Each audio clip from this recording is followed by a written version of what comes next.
sure you're ready? For sure. Okay, you got all your toys here. Yeah. Exactly. What are the toys for?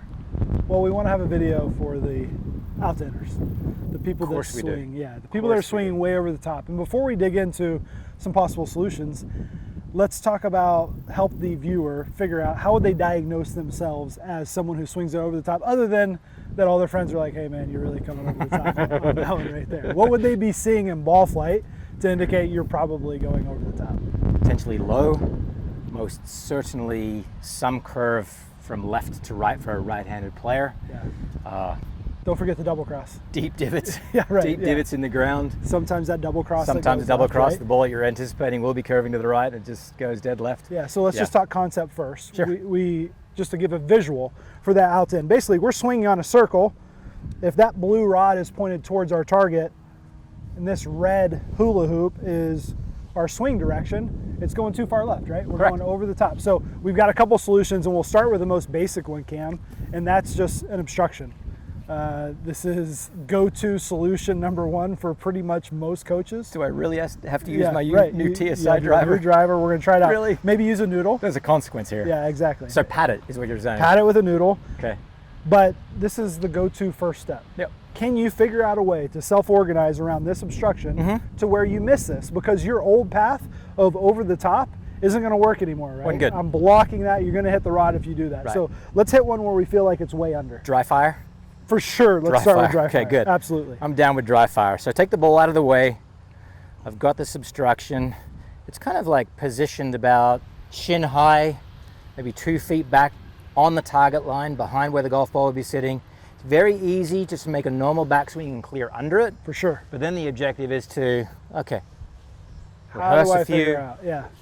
Got it. And it really feels like my arc is shifting from what felt maybe 10 degrees across to the left to, if I really kind of watch the club come down through my peripheral, I can see the blur of the black head, TSI moving 15 degrees to right. So I feel like that's achievable. Well, in best case scenario, you're able to hit a few balls in this station right here. Yep. And then you walk away, you go to the first tee, and you're delivering some version of that, right? Yeah. You're seeing a lot less out in, a lot less of that curve. But that's the best case scenario. Yeah. That may not always be the case. Should we give it a try just so Yeah, sure. we can see that it is possible? Yeah, absolutely. Because this would make a really good blooper if in fact Yeah, I right. You did break hit your that new stick. driver on the stick. All right, white flag, a little rehearsal. I'm gonna do it at about 75, 80%. Oh yeah. Okay, that's not curving, right? Okay, that's definitely not curving. That's right? a hammered draw. Yeah. Beautiful. Okay, but you're really good, right? And so you are able to take that awareness and really this visual cue and take it out to the golf course, but that's... I put it into a feel as well, though. Right, exactly. But that's not always the case. Sometimes we need to dig in a little bit more, where we might start to discover or to explore, well, how does the hand path and how do our arms moving to create a swing where you can miss this pretty easily? And that's when I would go to the band, right? Okay. We do a little bit of resistance work. So what I want you to do is I want you to hold one side of the band in your grip right there.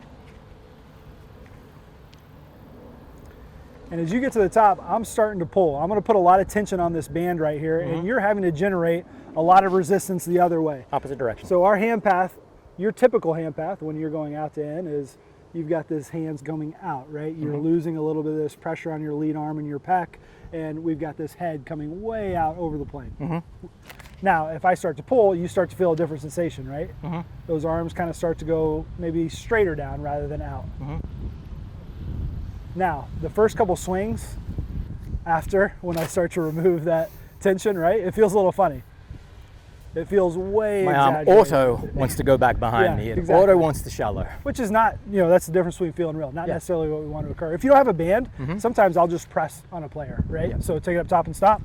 I'll just start to create some of that resistance. I'll start to push out on the hand path. There we go. I was winning that tug of war. Definitely right were there. winning. Okay, cool. Yep. And now you're having to feel like a ton of resistance to where that hand path is changing directions. It's going opposite of where it normally would go. Can I jump in? Yeah, for sure. Don't have a coach.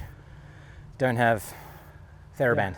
Okay. How about a wall? Yeah, exactly. A wall would be good. Could Even be a the golf wall. cart. Can you be the wall for me? No, I can't. My hand was as strong as the wall, right? Okay. Okay. All right, so we got a wall. It's right behind my right hand, and I'm just trying to press back into it as I'm trying to bring my left arm down the wall. Yes? Yeah, exactly. So there's one other motion that we can dig into if that's not creating enough of this right path. And it's just, we have to have a shallowing motion, right? So if we get to the top, even if that hand path is going more in a more straight down direction, but this shaft is standing up, that's probably bad news too, right? So we want that shaft to be a little shallower, yes? What would I feel?